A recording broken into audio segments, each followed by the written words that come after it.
Welcome to Maroon Talk, the only segment dedicated for anything and everything UP Fighting Maroons. I'm Fim Moran, batch 2010 from UP Los Baños. Enzo Regondola, batch 2010, UP Diliman, Yo, yo, Final yo! Four. Of course, the finale of our preseason episodes, we talk about who we think will make it to the Final Four of Season 86. Yung yun yung tatlo. It's been the same since 82 ba? 80, Oh, 82. Siguro, oh. Hindi nga lang natupad nung 82 at 85. But pretty much the oh, same, no? yeah. Top top 3 we think is siyempre UP Lasal Neo. Wala Oo. na kayo ganun ng order. Basta yung tatlong yun. It's a Mahirap din sabihin ngayon eh. Kasi, like I said no previous episode, Lasal got better because they have a new coach. UP got better, pero we lost two of our top players. And I think Ateneo got a bit weaker kasi wala na si Kwame, nawala si Padrigao, meron sila Mason Amos. Pero ang laking hole nung mawawala dahil wala si Kwame. So, si Kwame kasi cheat code nila eh. Diba? So parang titignan mo yung tatlong teams na yun, hindi mo masasabi. Oo. Hindi talaga. So, dahil dyan, sino yung fourth natin? Talagang fourth. Kasi probably they be the fourth seed. At least, heading into 0 games in 86, no? So, hindi ko lang kung same kami na iniisip ni Enzo. So, gagawin namin, sabay namin ulit sasabihin. Hindi ko lang alam kung maririnig nyo kami. Kung magsabay kami. Wait lang. Teka, mag-isip pala ako. Ito na. Sige. Go. Game zone. Game. In 3, 2, 1. NU. NU. Okay, pareho tayo. NU. NU yan. Oh, di ba? Tama. Tama. Okay, correct. But then again, before ang slash ko dyan, slash, if hindi NU ang pumasok, sa akin talagang UE eh. Hindi, siguro kasi nakailang silat sila last year in the crucial stages of the tournament. And now... Sino sinabi mo? UE? Oh, UE. UE ba? UE. Okay. Di ba nung huling game ng Lasal, tinalo pa nila na wala pa nga daw silang practice. Walang bearing sa kanila. Kaya hindi na nga daw sila practice nung game before nun kasi last game na nila. Ano pa na bang tapos natalo pa nila, di ba? So may okay din silang recruits. So if mag-click yung mga yun, who knows? They could be running Final Four. But the idealistic answer, I would say, would be NU. Kasi ang malupit pala doon, yung NU nag-Korea na din for preseason. Then yun, intact yung core. Wala masyadong recruit.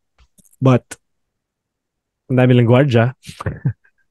Ang dami lang point guard. So hindi ko lang paano nila gagawin yun. Si Jumamoy, andun na rin. Si Casinillo. Hindi ko alam paano may depth chart nila with Steve Nash and Baklaan on their possible starters. I don't know. But yeah, tinig ko NU pa rin yan. Maganda yung point mo sa UE na yung round 2 nila last season maganda. So, oh, kung merong isang team na pwedeng challenge sa NU, tama, UE nga yun. Sa ngayon, sa Kasi alam yung iba, natin. Oo. sa ngayon, based on what we know now, UE or NU nga. Kasi FEU, Oo, wala talagang makita sa FU. hindi. Wala akong makita sa FU. UST, uh, okay yung coach nila. Unless sobrang And, drastic yung mangyayari sa kanila. di ba? I mean, Coach Pido, successful coach. And, malaki naman talaga impact ng coaching sa college. So, pwede. Pero, baka kulang sa talent. Kahit na gano'ng kagaling yung coaching, baka kulang pa rin sa talent sa UST.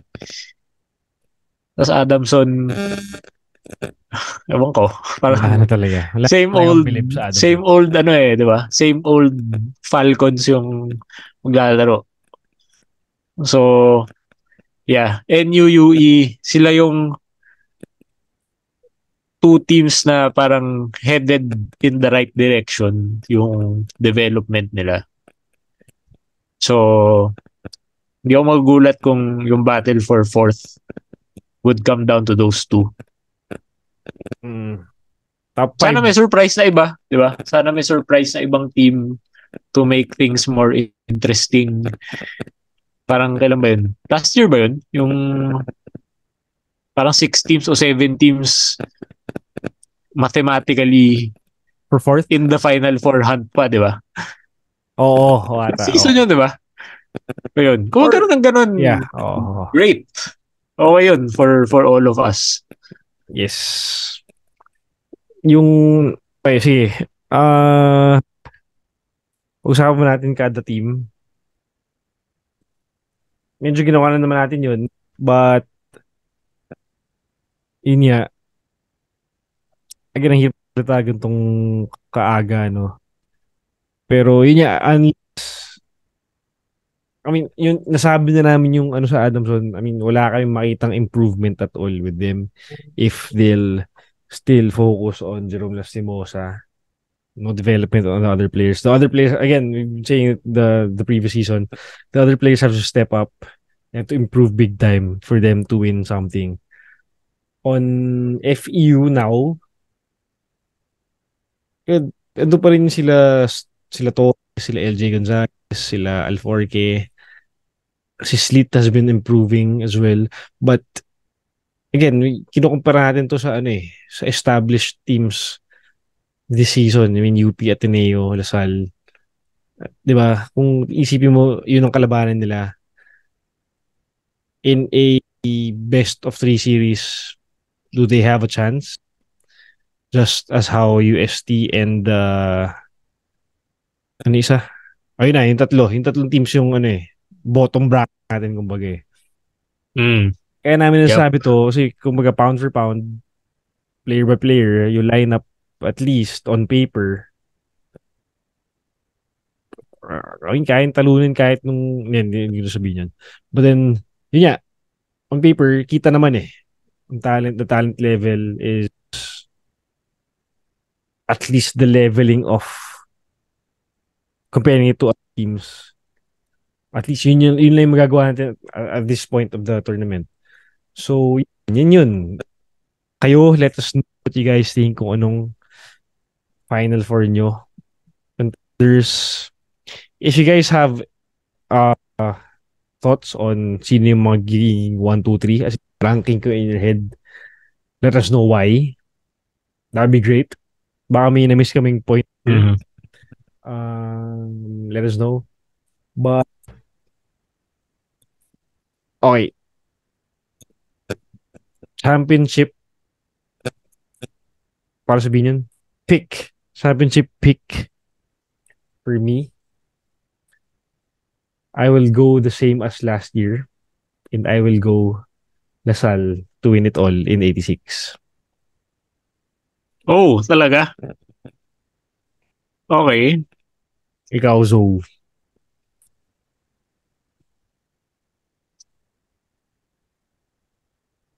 Hmm. Habang nag-iisip ka, sige. Hmm. Hmm. Again, hindi, yun talaga. Nag-champion yung Lasal nung D-League. Ever since Coach Topex entered, kita naman talaga yung change ng aura nila. Both inside and outside the locker room. Inside and outside the court. So, sa akin kapag mag-materialize yun within the season and they peak at the right time, ang hirap. Kaya nagulat. But then again, natalo natin sila ng Phil Oil in convincing fashion.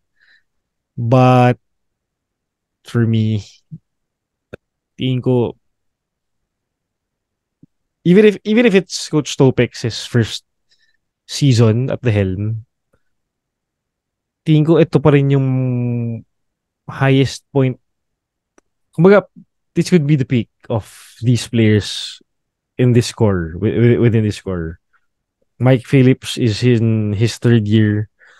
Kiambao in his second year, but playing like he's PBA, he's a PBA vet.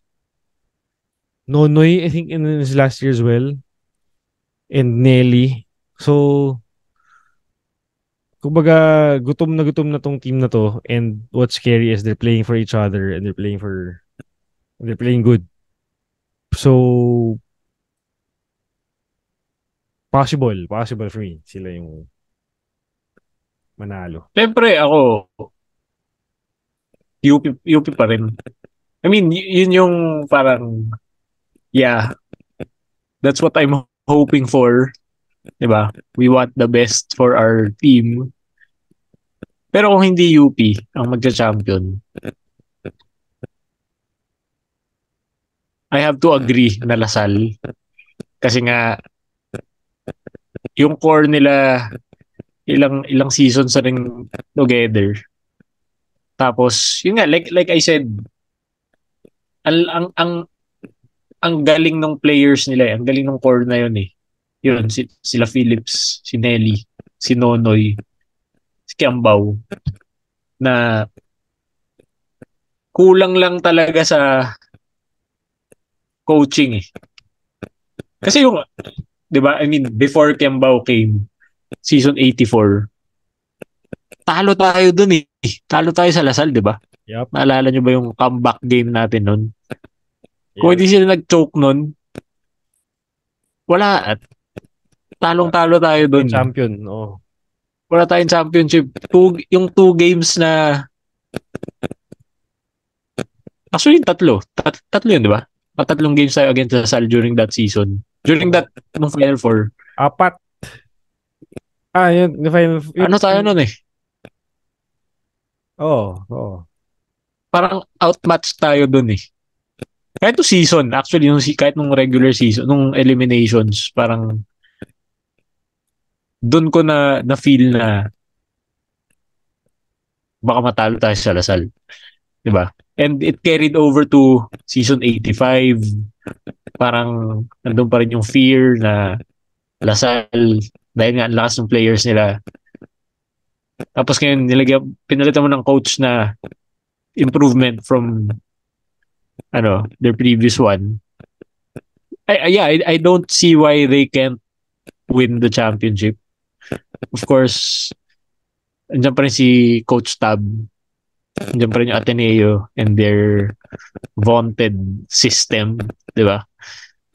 Kahit anong gawin mo, kahit tanggalin mo yung mga players silang, yung mga superstars nila from the past years, magaling pa rin sila kasi magaling yung coach nila, magaling yung the way they build their team year in and year out. So, you can't count them out.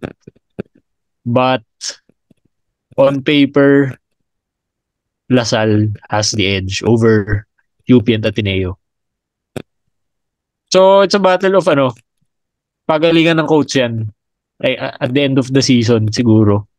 Pagalingan ng coach. How do you overcome that gap between yung talent na Lasal versus what we have, what Ateneo has, di ba? Yun. Yep. And yes, are counting Ateneo out for the championship. Ang maglalaban sa finals ay Lasal at UP. Kung di mangyari yun, balikan natin to episode na to. But, again, I mean, this is ceteris paribus. Kung walang ma-infer ng malupit on both sides, tingnan natin yun ang mangyayari. So, if you disagree, It's I mean, it's a really close call. Hindi ako magugulat kung yung top 3 teams finish with at least 10 or 11 wins each. Hindi ako magugulat. Pwede. Kasi dikit-dikit talaga sila. Posible ba yun? Diba? Kung tatlo yung Pwede. Maraming talo yung nasa ilalim. Pwede naman. Correct. Possible. Could be all of them have 10 or 10 may 9. Basta dikit yan. Dikit yung sa top tatlo, 3 dyan. Yes. Separated by maybe 2 games. 3 games. Ganun lang. Hindi tulad dati na parang 1 and 2. Layo, di ba? Ngayon, mag-up and down niya, magsisiso yung tatlong yan. Magpapalit-palitan niya ng kung sino number 1. So, yun. Be prepared na yung UP maging twice to lose. Tama ba yan? Twice to lose. Disadvantage sila sa Final Four. Yun. Posible. It can happen and it's a realistic chance of happening. It has a realistic chance of happening this year. Yun lang. Expectations, guys. Temper natin ng konti. Kahit na ganong kabilib tayo sa team natin. Yeah. Yun. Apparently, hindi pa yung schedule nga ng 85 sa Pader ko. First game natin was NU last time. And most of the tournament ay 4 games per day. So, dito nabawasan kahit paano. Pero, doon, anyway, yeah, that's what we think. Final Four, if you would, siguro kung may iba kayong sagot dun sa sagot namin, medyo you better check yourself. Kasi yeah, I don't see any other kumbaga yung bottom 3 namin should be the bottom 3 for at least the first round siguro. Let's see the first round. If not, unless you know something that we don't. Or nantitrip na alam mo yun, something na magkokos ng inside info na malupit na magkakatapult sa kanila to the upper level, ka-level ng Lasal, Ateneo, UP. Yun. Maybe not. Yun, hindi namin sagot yun. I mean, kung meron, great. More competition. I mean, diba? Tama. Again, like what we've been saying last year din. Ayaw din naman namin nung nakikita yung may team na winless, di ba? Naks, kasi tayo din naman ganun. Sinasabi natin yan ngayon, no? Yun nga, the beauty of college sports at that is yung parity and school pride. So if you have school pride but you have no talent, so what's the point of competing? Diba? Now, I mean, alam natin yun. Yun nila yung kulang, diba? Lahat naman ng school sa UAP may school pride eh. Nakakalungkot lang kung hindi nagpo-perform yung school mo. Naman. So, yun na lang kulang. Yun na lang kulang talaga, no? So, hopefully, better games this season. Unlike the PBA, but that's another story. Yun. Yun yan. Lahat ata ng nag-podcast itong sinabi. So, yung ranking lang hindi namin kasi we feel nga na ito mangyayari. Pwedeng kahit sino among the 3. But yung 4th sure ball for at least at this stage, no? Yeah. Yup. Abangan. Kita-kits on Sunday. Manood ka ba? Sure. Oh, meron na nga akong tickets eh. Yun. Yun. Diba? Thank you SM Tickets sa convenience fee nyo. SM Tickets. Napaka-convenient, guys. Print ako, di ba? Print ako ng voucher, tas punta akong SM Tickets, tas pinrint din nila yung ticket. Convenient! Tapos may bayad. Tapos binayaran mo. Convenient para sa lahat, di ba? Binayaran mo pa. Tas binayaran ko pa per ticket pa yung convenience fee. Bakit? Isang beses lang ako nag-click ng buy. Tapos dalawang... So, kung bumili ako 10 ticket, magbabayad akong convenience fee na 1,000. So convenient. Napaka-convenient. Napaka-convenient. Convenient lang para sa ano nyo, sa bank account nyo eh. Pero para sa mga bibili online, para sa sarili nyong empleyado, di ba? Hindi siya convenient eh. Kasi nag-print pa rin kayo eh. Hindi yan yung ano, yung ticket, yung ticket net ata yung nagbaba ng convenience fee, parang 75 na lang. Yung SM kahit kailan. Wala. Tapos puro MOA pa tayo. Oh well. Lalo yung signal, wala akong balita ngayon sa streaming. Mukhang pahirapan na naman to. Doon yata sa ano eh, sa Pilipinas Live. Pero kanila din yun eh. Yung, ano? Kanila din yun eh, alam ko eh. Oo nga. Di ba? Doon na yata yung ano eh, yung mga live streaming nila. Or yung sa smart, mas gusto ko pa ngayon sa smart eh, yung Giga Play ba? Smart live stream, yun natin yung pangalan. So, bayaran nyo kami. Oo. Pina-promote namin kayo. Okay, see you guys on Sunday. Zo, please plug yo shit. Sorry, your show. Oo, yan. Tama. Shows. Ayun na, gagawin ko na ba to talaga? Oh, sir. Sa mga ano dyan, sa mga comedy fans, kung okay lang sa inyo na bumiyahe, tumawid ng SLEX, di ba? Tumawid ng Skyway, papuntang Muntinlupa.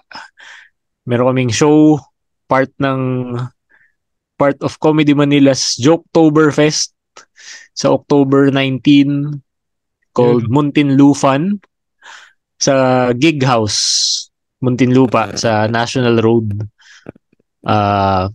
Tickets at comedymanila.ph.